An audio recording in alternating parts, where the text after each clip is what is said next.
First, I will end forever the weaponization of government and the abuse of law enforcement against political opponents. Under Comrade Kamala, Christians and pro-life activists are rotting in prison for the crime of praying in public. How about the people they're arresting because they were praying in public? These people are sick. People like Steve Bannon and Peter Navarro, good people, were locked up for following the advice of their lawyers.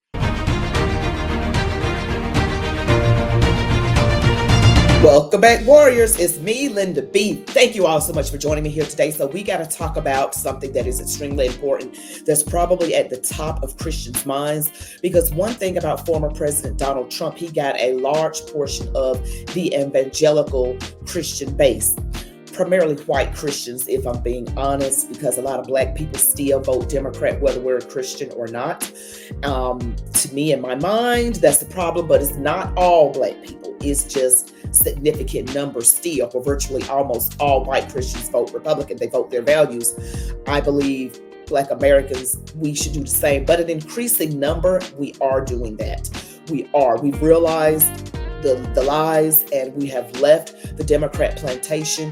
Other ones of us are silently off the Democrat plantation, but don't verbalize it out in the open. So we're like the silent majority, as Donald Trump talks about. And I don't like to verbalize it like when I'm out and about in my daily life. The only place that I verbalize it is in my home and to you all, because we are on the same page. But if I even remotely think there's a possibility that I'm around a group of people that think differently, I just won't mention it. But before we get into it, don't forget to like, comment, share, subscribe, hit the notification bell, and watch the video to the end. Now, Kamala Harris, and I'm not trying to talk down about her or be disrespectful in any way. Well, actually, I probably will. But anyway, her record speaks for itself. And I'm just hoping that people out there don't in any way let a debate performance, which, by the way, was filled with lies, cause them to look at her and how polished she seemed, and don't check up on her to see if she was actually telling the truth. Because what person in their right mind would let a debate performance be the deciding factor on how they vote versus the administration over the past 4 years or 3.5 years be the deciding factor? Come on, people. We got to use the critical thinking skills that God, our Father in heaven, has blessed us with. So let's take a look at some clips. And let us all agree, one does not have to abandon their faith or deeply held beliefs to agree the government should not be telling her what to do with her body. First, I will end forever the weaponization of government and the abuse of law enforcement against political opponents. Under Comrade Kamala, Christians and pro-life activists are rotting in prison for the crime of praying in public. How about the people they're arresting because they were praying in public? These people are sick. People like Steve Bannon and Peter Navarro, good people, were locked up for following the advice of their lawyers. And as everyone knows, the Harris-Biden DOJ is trying to throw me in jail. They want me in jail for the crime of exposing their corruption. We expose their corruption. They go after the people that expose, not the people that do the corruption. Can you imagine actually locking people up for actually praying in public? I thought we had freedom of religion. Isn't it in the Constitution somewhere? Oh, yeah. Freedom of religion, free speech. And you know, the demon rats always say that Donald Trump is a threat to democracy. Oh, yeah? Then why is Kamala up for presidency and she didn't get any votes? She wasn't primaried. Really? And you threw Jim Crow Joe out, even though he had earned 14 million votes. I don't like him, but he did get those 14 million votes, and nobody voted for Kamala yet. I have just as many votes as she does. I should be running. I'll be pro-life. I know that. Gun, you can own your guns as long as you're law-abiding citizens. We don't want the criminals to have guns, okay? We want the law-abiding people. And I will stand for the Constitution and all of the things, okay? I am pro-life, Constitution, gun rights, freedom of religion. Those are the things. And Americans first. That's what I'm all about. So she actually, okay.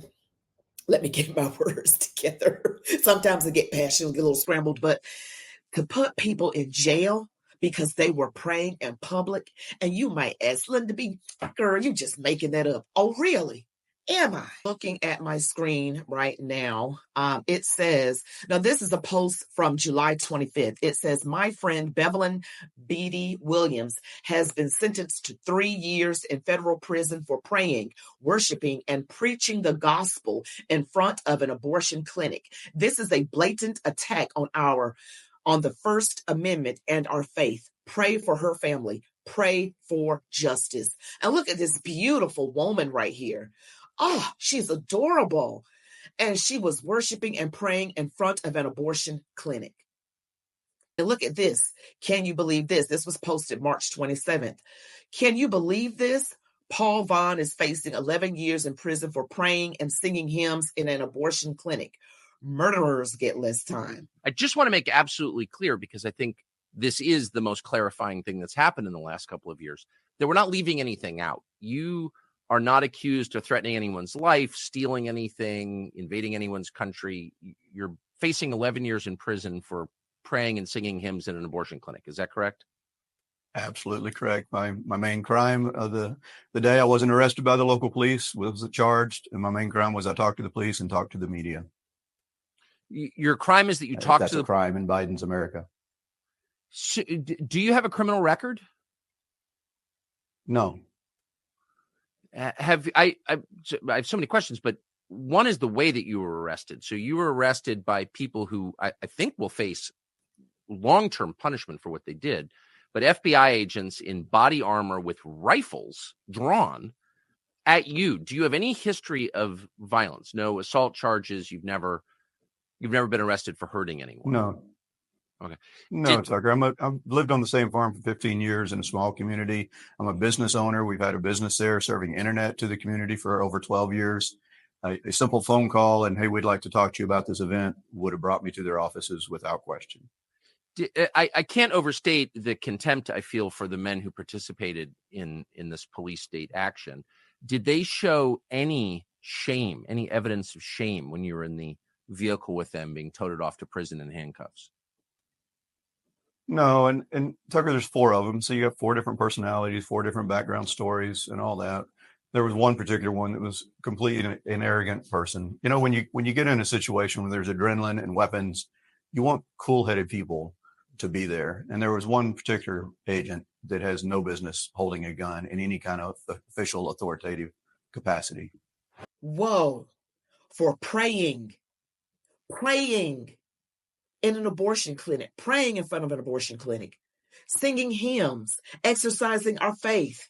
See, this is what's going to come down to. I've told you all over and over again, and I don't want to sound like a broken record, but this is a battle between good and evil. It is a battle between good and evil. Did I mention it's a battle between good and evil? Yes, it is. It's establishment versus non-establishment. This is not even about Democrat and Republican. Oh, we've gone way past that. We've gone past that. We've gone way past that. It's not about that at all. This is such a battle between the Constitution versus communism, freedom versus communism. I mean, we're not allowed to pray. And you have this man serving 11 years, doesn't have, according to him, doesn't have a criminal record. What in the world? Are they going to come after Christian YouTubers? Because I talk about my faith on this channel. It is everything to me. Everything to me. I can't believe that some people who call themselves Christians, maybe they don't know, because I was in the group before. So lest I not forget that you can be bewitched, you can be brainwashed. But when someone presents the truth, it is up to that Christian to take it to the Lord in prayer and say, God, is this true? Because I heard this on the news. That is what I'm saying. That's what separates the real Christians from the fakes. The saints versus the ain'ts. Okay? That is what it's about. I am so mind boggled by all of this. Well, that's a bit of what the Knights of Columbus says it's all about.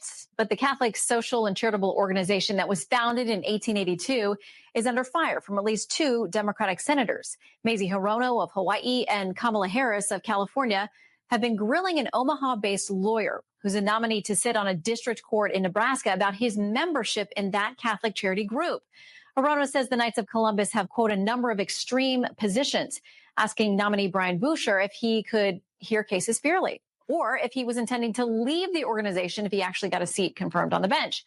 Boucher says his involvement with the Knights of Columbus consists mostly of charitable work and community events, and he's not backing down.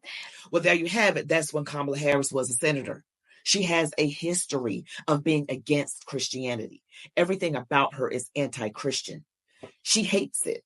She hates our God. Okay, I am, this woman right here, she is against Christianity. That proves Kamala Harris is against Christianity. It proves it. Everything she's going to stand up there and say in a group of women who are just in love with the fact that she's a woman and, standing with her and cheering over the ability to just unalive a child. Because at the end of the day, it's not the woman's body, it's the child's body that's no longer there. And she said, you don't have to abandon your faith. Oh, really? The last time I checked, the Bible said, you better not harm any of these little ones. It would be better for you to have a millstone tied around your neck and thrown into the deepest parts of the ocean. Really? That's what they say. And again, the whole good and evil thing, I'm not going to keep harping on it. I think you all know that by now.